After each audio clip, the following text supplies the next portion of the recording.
Çok memnun kaldık Türk milleti olarak. Mahallelerde Hakikaten. unutmayın. Bizde Kahramanmaraş'ta kutqarı işleri bitti.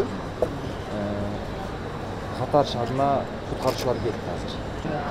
Al жерде азыр куткаруу иштерин жүгү дарылоо иштерин жүргүзүп жатыр. Orada ilaçları şeyleri kurduk. Onlara ortaklığa kurduk. Ortaklığa şey ediyor. Onlar da çok kıymetli gerçekten. Şöyle Onlara çok Mamleket. Bir el. Aynı soyadlı milletimiz için Kırgızlar çok acıyoruz. Onlarda şeyleri hissediyoruz. Ama biz de her zaman her vakit sizlerin yanınızdayız. Yardıma her zaman hazırız.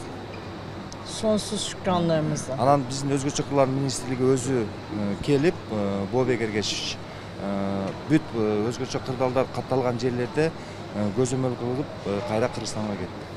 Acil durum, Kırgız Cumhuriyeti'nin acil durum bakanı Hacike Boğbek Ergeçmiş olay orada kadar gitti. Onlar gördüler, bize destek verdiler, onları gönüllediler. Orada çalıştık dedi. Öyle beraber çalıştık. Аз бул жерде куткаруучулар менен дагы министрдин орун басары Урмат Муслимович, Азамат Муратович өкмөттөн бул жерде жумуш жүргүзүп жатышат. Acil durum bakanının birinci ve ikinci yardımcıları Hatay şehrinde orada da arama kurtarma işleri yapıyorlar. Orada kalırlar. Терең кайрылуу менен көңүл айтабыз. Çok üzülüyoruz, Кайрат acıyoruz. сабыр. Sabır dileriz. Çok çok teşekkür ediyoruz. Çok rahmet isteriz. Hemen yetiştiniz bu acıya. Hiç vakit kaybetmeden. Bu da ayrıca unutulmayacak bir hareketti. Kısa vakit içinde darığa öz uğrunda gelip sizler yardımga gelip kol sundular. Оперативныйлар жақсы. Қаншада құтқаруын айтып қойсаң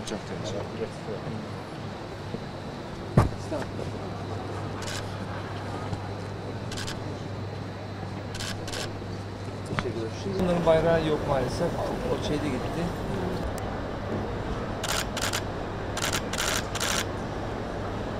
Teşekkür ederiz. Güzel günlerde İstanbul'da ağırlamak. Merhabalar. Adım Binbaşı Toktomametov Ruslan. Nerede çalıştınız Türkiye'de? Türkiye'de bu Kahramanmaraş şehrinde arama kurtarma işlerini yaptık. Bu ekibimizle beraber. Kaç ekip, siz askeri bir birlik misiniz? Evet, burası asker birliği. Biz Kırgızistan'dan Acil Durumlar Bakanlığı'nda çalışıyoruz. Oradan askerler toplandık ve buraya yardım, destek arama kurtarma işlerini yapmaya buraya geldik. Nasıl da orada durum, neler gördünüz, bize anlatabilir misiniz? Ya orada durum çok kötü. Biz onları hissediyoruz, üzülüyoruz, acıyoruz. Şey sayısı çoktur. Ama oradan çalıştık. Elimizde ne yaparsak onları yaptık, ettik. Canlı çıkarabildiniz mi? Evet, canlı da çıkan insanlarımız, vatandaşlar var. En sonuç bu kadın şeyini çıkarttık. Önceden de evet hamile bir kadını da çıkartmıştık. Evet, böyle bir şeyler olurdu ama çok azdı.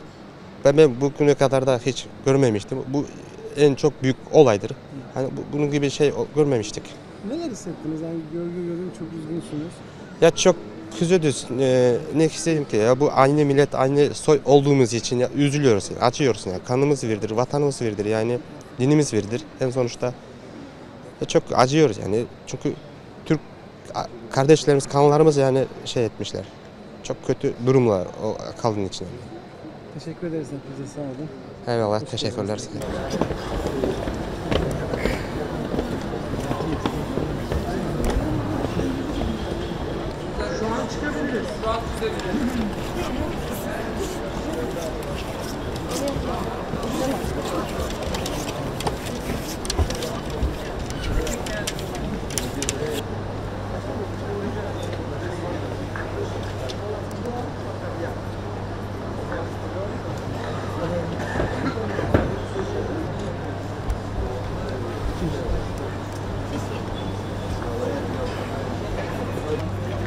Maşallah.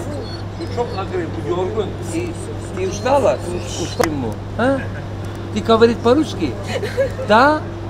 Ты говорит по-русски? А? Как тебя зовут? Бархан. Бархан. Бархан. Бархан. Как? Ben çok güzel.